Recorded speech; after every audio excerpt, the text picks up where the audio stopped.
सूखी डाली समरी इन हिंदी। सारांश। वर्तमान युग को संधिकाल कहा जाता है।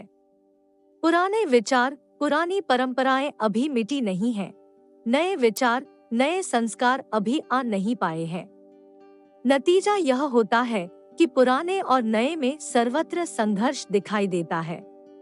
प्रत्येक कुटुंब में बूढ़े लोग पुरानी परंपरा के हैं। नवयुवक और नवयुवतियां आधुनिक विचारों से प्रभावित है। फल यह होता है कि आए दिन उनमें खटपट होती है और कहीं कहीं तो गृहकला का रूप धारण कर लेती है। दादा का एक भरा पूरा परिवार है।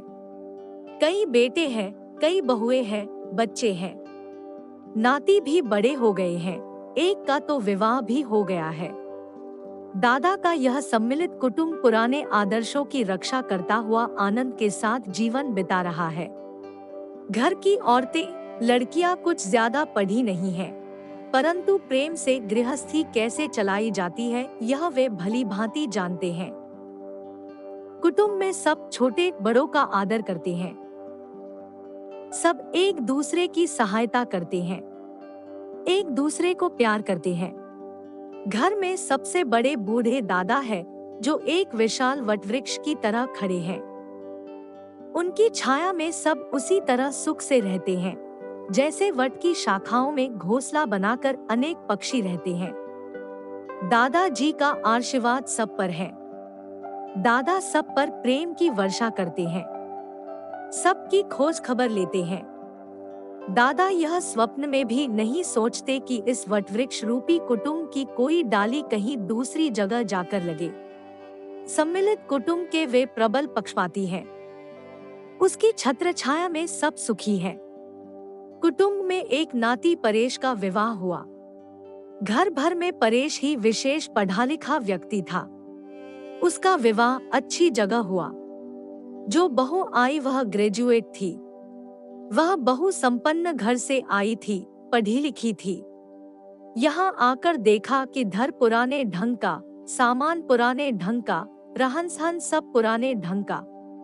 घर की स्त्रियों में कोई भी पढ़ी लिखी नहीं, यहाँ तक कि ननद भी अल्प शिक्षित थी।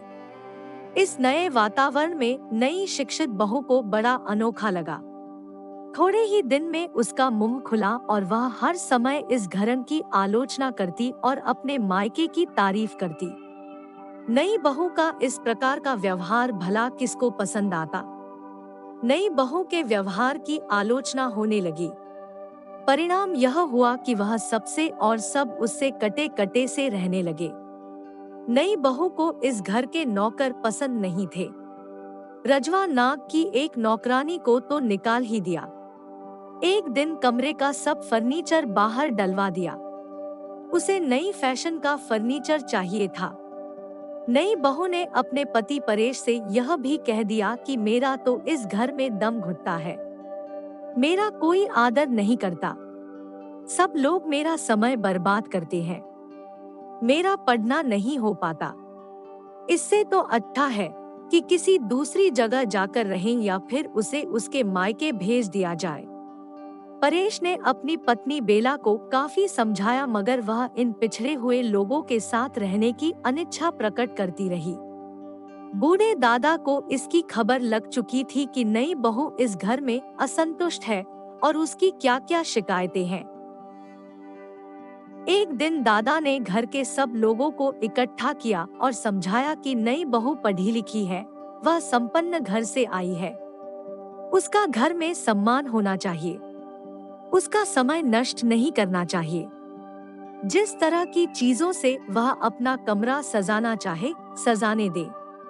उसको सम्मान देकर उसके ज्ञान का लाभ सबको उठाना चाहिए। दादा ने यह भी कहा कि उसका कुटुंब तो एक वटवृक्ष की तरह है, इसकी शीतल छाया में सब रहेंगे। इसका कोई अंग अलग होकर नहीं रह सकता। जिस दिन ऐसा कोई प्रसंग आएगा, वह स्वयं इस घर से निकल जाएंगे। दादा की आज्ञा का कौन उल्लंघन करे? सबने वैसा ही किया। इधर परेश दादा के पास पहुंचा और उसने कहा कि बाग वाला मकान खाली पड़ा है, आप उसे मुझे दे दें तो हम वहां जाकर रहें। नई बहू को यहाँ रहना अच्छा नहीं लगता।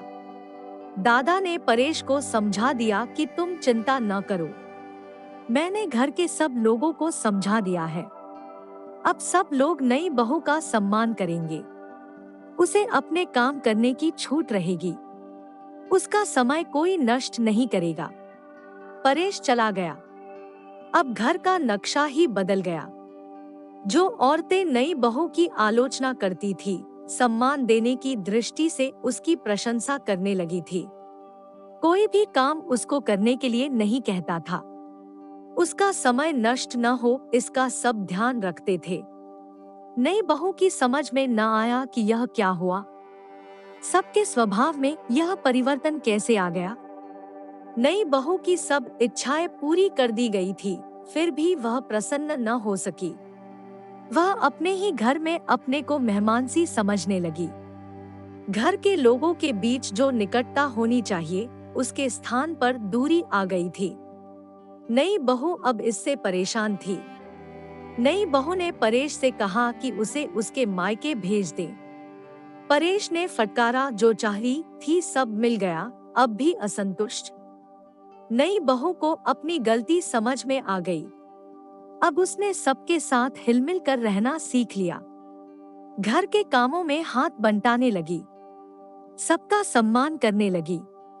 सब उसे चाहने लगे।